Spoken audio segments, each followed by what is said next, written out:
ព័ត៌មាននេះកំពុងតែទាក់ទាញខ្លាំងព្រោះអាសង់ទីនបានឡើងទៅវគ្គផ្ដាច់ព្រ័ត្រក្រោយពីឈ្នះអង់គ្លេស 2-1 ហើយនឹងត្រូវជួបក្រុមអេស្ប៉ាញសួស្តីអ្នកទាំងអស់គ្នាស្វាគមន៍មកកាន់ Sport Plus Daily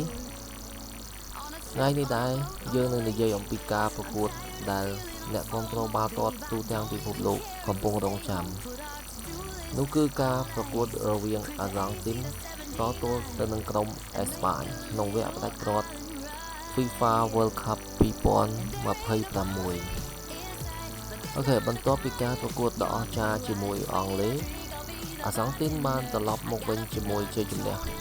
2-1 ដោយគ្រាប់បាល់ទី1ដោយគ្រាប់បាល់របស់ Enzo Fernandez និង Lautaro Martinez នៅចុងម៉ោង Lionel Messi បានរួមចំណែកយ៉ាងសំខាន់ក្នុងការបង្កើតឱកាសគឺតាំងពីគ្រាប់សម្រាប់ Messi នេះអាចជា World Cup ចុងក្រោយនៃអាជីពបាល់ទាត់របស់គាត់នៅអាយុ39ឆ្នាំគាត់នៅតែបង្ហាញខ្លួនថាគាត់ជាកីឡាករដ៏អស្ចារ្យម្នាក់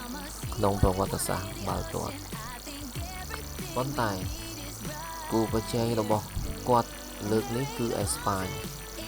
ដែលមានតារាវ័យក្មេងគឺ Lamine Yamal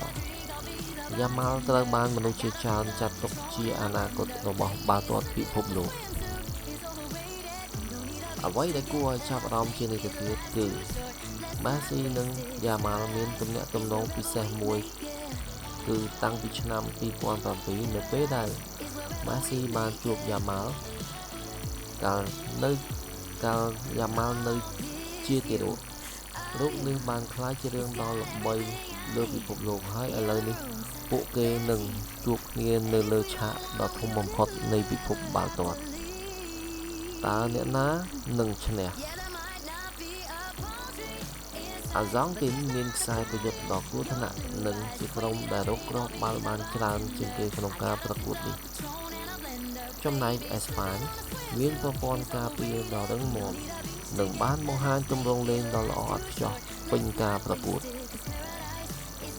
នេះមិនមែនតែជាការប្រកួតដើម្បី World Cup ប៉ុណ្ណោះទេ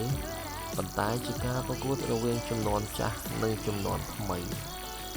តើ Messi អាចបញ្ចប់អាជីព World Cup របស់គាត់ដោយពានរង្វាន់មួយនេះបានដែរឬទេឬ Yamal នឹងបង្កើតប្រវត្តិសាស្ត្រថ្មីសម្រាប់